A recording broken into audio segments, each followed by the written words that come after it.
Hi friends, நீங்கள் ரொம்ப travel ஃப்ரீக்காக இருக்கீங்களா இல்லை அடிக்கடி ட்ராவல் பண்ணுறீங்களா? உங்களுக்கு இந்த வீடியோ வந்து ரொம்ப யூஸ்ஃபுல்லாக இருக்கும். இன்றைக்கி நம்ம எதை பற்றி பார்க்க போகிறோம்னா, லாங் ட்ராவல் பண்ணுறதால கால் வீங்குது இல்லையா? அது எதனால், அது யாருக்கெல்லாம் வீங்கும், அந்த மாதிரி வீங்கினா எந்த மாதிரியெல்லாம் எக்ஸசைஸ் பண்ணணும், டெம்பரரி எப்படி ரிலீஃப் பண்ணுறது, பர்மனெண்ட்டாக எப்படி ரிலீஃப் பண்ணுறது அப்படிங்கிறத நம்ம இந்த வீடியோவில் பார்க்க போகிறோம். ரொம்ப நேரம் எங்கள் காலை கீழே தொங்க போட்டு உட்காந்து இருக்கீங்க அப்படின்னா தொலைப்பகுதியில் ஏற்படுற அழுத்தம் வந்து ரத்த நாளங்களில் பாதிப்படையும். அந்த ரத்த நாளங்கள் வந்து ரொம்ப அழுத்தம் ஏற்பட்டது அப்படின்னா நம்ம கீழே இருந்து மேலே எடுத்துட்டு போற ரத்த நாளங்கள் வந்து பம்பிங் கெப்பாசிட்டி வந்து குறைஞ்சிடும். அந்த பம்பிங் கெப்பாசிட்டி குறையுது அப்படின்னாலே உங்களுக்கு கால் பாதம் வந்து வீங்க ஆரம்பிச்சிடும். இந்த மாதிரி நம்ம கால் பாதம் வீங்கிறதால என்ன ஆகும்னா, அந்த பாத வீக்கத்துல வந்து நீங்க அழுத்துறீங்கன்னா குழி விழும், சம்டைம் வலிக்க ஆரம்பிக்கும், மரத்து போக ஆரம்பிக்கும். இது மெயினா யார் யாருக்கெல்லாம் வரும் அப்படின்னு பாத்தீங்கன்னா, 40 வயசுக்கு மேல இல்ல ஏஜ்டு பீப்புளுக்கு வந்து கால் பாதம் வீங்கலாம். மோஸ்ட்லி யங்ஸ்டருக்கோ குழந்தைங்களுக்கோ இந்த கால் பாதம் வந்து வீக்கம் ஏற்படாது. எதனால அப்படின்னு பாத்தீங்கன்னா, அவங்களோட மசில் எல்லாமே பம்பிங் கெப்பாசிட்டி பர்ஃபெக்டா இருக்கும். மசில் தொலைதொலன்னு லூசன் ஆகி தொங்காது. மசில் வந்து ஷேப்டாவும் இருக்கும். ஏஜ்டு பீப்புள் அப்படின்னு பாத்தீங்கன்னா மசில் வந்து ரொம்ப தொங்க ஆரம்பிச்சிடும். அவங்களோட பம்பிங் கெப்பாசிட்டி எல்லாம் வந்து பர்ஃபெக்டா இருக்காது. ரத்த நாளங்கள் எல்லாம் சோர்வடைய ஆரம்பிச்சிடும்.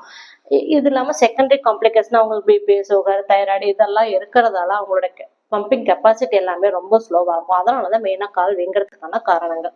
இந்த மாதிரி இருந்தா என்னென்ன பண்ணலாம் அப்படிங்கிறத பார்க்கலாம். யார் யாரெல்லாம் எந்தெந்த மாதிரி டிராவல் பண்ணா இந்த மாதிரி வீங்கும் அப்படிங்கிறத ஃபர்ஸ்ட் தெரிஞ்சுக்கோங்க. ஃபர்ஸ்ட் இப்ப நீங்க வந்து ஸ்லீப்பர் கோச்ல போறீங்க அப்படின்னா உங்களுக்கெல்லாம் கால் பாதம் வந்து வீக்கம் வந்து இருக்காது. ஏன்னா நீங்க புவியீர்ப்பு விசைக்கு சமதளமா இருக்கும், ரத்த நாளங்கள் வந்து சீரா போயிட்டு வரும். இதே நீங்க புவியீர்ப்பு விசைக்கு நேர் ஆப்போசிட்டா இருக்கீங்க அப்படின்னா உங்களுக்கெல்லாம் கால் பாதம் வீங்கிறதுக்கான சான்சஸ் வந்து நிறைய இருக்கு. இதே நீங்க பைக் டிராவல் பண்றீங்க அப்படின்னா பைக் ஓட்டுறவங்களுக்கு அந்த அளவு கால் வீக்கம் இருக்காது. ஆனா பின்னாடி உட்காந்து போறவங்களுக்கு வீங்கிறதுக்கான சான்சஸ் நிறைய இருக்கு. குழந்தைங்களுக்கோ பெரியவங்க யங்ஸ்டருக்கோ வந்து வீக்கம் வந்து வராது. ஸோ இதை வந்து நம்ம எப்படி தடுக்கலாம் அப்படின்னு பார்த்தீங்கன்னா, நம்மளோட காஃப் மசில் வந்து ஸ்ட்ரென்தனிங் பண்ணோம் அப்படின்னா இதை வந்து பர்மனெண்ட்டாக நம்மளால தடுக்க முடியாது. டெம்பரவரியாக நீங்கள் வந்து அப்போதைக்கு எனக்கு பஸ்ல இருக்கிறப்ப வீக்கம் குறையணும் அப்படின்னா சிம்பிளான டெக்னிக்ஸ் தான். கால் பாதத்தை மேலே கீழே ஆட்டினாலும் இடத்த மாறி மாறி உட்காந்தாலும் இல்லை 1 hours ஒரு 2 hours அப்புறம் நீங்க ஒரு 1 hour இல்லை 1/2 hour ஒன்ஸ் நீங்க இருந்து நின்று நடந்துட்டு வந்தாலும் இந்த மாதிரி கால் பாத வீக்கத்தை வந்து ஓரளவு குறைக்க முடியும். அப்படி வீட்டுக்கு வந்து உங்களுக்கு வீக்கம் இருக்கு அப்படின்னா தலகாணிக்கு மேல காலை வச்சு படுத்துக்கோங்க. வீக்கம் எல்லாமே நல்லா சல்லுன்னு இறங்கிடும். 3 நாளைக்கு அப்புறமும் உங்களுக்கு வீக்கம் இருக்கு அப்படின்னா நீங்க ஒரு டாக்டர் போய் கன்சல்ட் பண்றது பெட்டர். இந்த மாதிரி வீக்கம் வந்து பர்மனெண்டா உங்களுக்கு வரக்கூடாது அப்படின்னா அதுக்கு சிம்பிளா ஒரு 3 எக்ஸசைஸ் இருக்கு. என்னென்ன எக்ஸசைஸ்ங்கிறத இப்ப பார்த்தலாம். பஸ்லயே ரொம்ப நேரம் டிராவல் பண்றீங்க அப்படின்னா இந்த மாதிரி எச்சில கால் கீழே படுற மாதிரி உட்காந்துக்கோங்க. உட்காந்துட்டீங்க அப்படின்னா ஃப்ரண்ட் பேக் இந்த மாதிரி வந்து தூக்கணும். ஒரு 10 தடவை செய்யணும். இந்த மாதிரி பஸ்லயோ இல்லை கார்லயோ உட்காந்துருக்கீங்களா இல்லை ட்ரெயின்ல எதுலனாலும் சரி இந்த மாதிரி உட்காந்துருந்தீங்கன்னா இந்த மாதிரி எக்ஸசைஸ் பண்ணிக்கோங்க.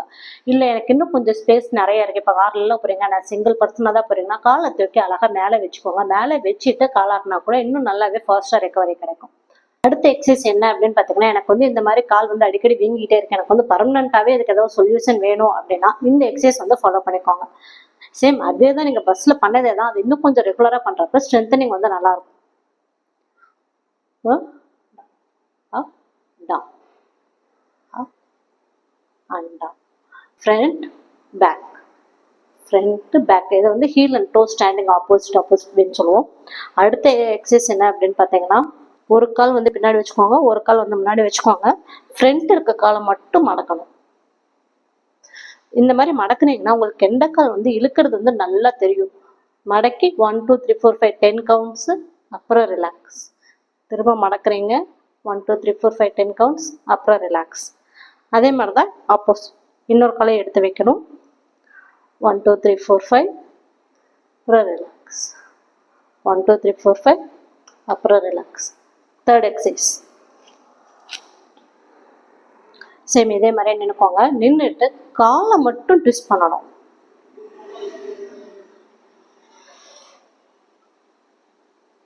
கால் பாதத்தை மட்டும் இப்படி முன்னாடி பின்னாடி ரொட்டேட் பண்றப்ப என்ன ஆகும்னா காஃப் மசில் வந்து ஒரு ஷேப்பன் ஆகும். ஷேப்பன் ஆகிறப்ப உங்களுக்கு நல்லாவே டிஃப்ரென்ஸ் தெரியும், காஃப் ஸ்ட்ரென்தனிங் ஆனது அப்படிங்கிற மாதிரி. இந்த எக்ஸசைஸ் நீங்க ரெகுலரா பண்ணிட்டே இருக்கீங்கன்னா பஸ் டிராவல் பண்றப்ப கால் வீக்கம் வந்து நல்லாவே குறைய ஆரம்பிச்சிடும். எக்ஸசைஸ் எல்லாமே ரெகுலரா தினமும் அட்லீஸ்ட் ஒரு நாளைக்கு ஒரு தடவையாவது பண்ணிடுங்க. ஒவ்வொரு எக்ஸசைஸும் 5 தடவை 10 கவுண்ட் பண்றீங்க அப்படிங்கிறப்ப உங்களுக்கு 1 மந்த் ரெகுலரா பண்ணீங்க அப்படின்னா கால் பாதம் வீங்கிறது வந்து நல்லாவே ரெடியூஸ் ஆயிடும். அதை வந்து நீங்க நல்லாவே ஃபீல் பண்ண முடியும். இதுல உங்களுக்கு ஏதாவது டவுட் இருக்குன்னா எங்களை கான்டாக்ட் பண்ணுங்க. தேங்க்ஸ்.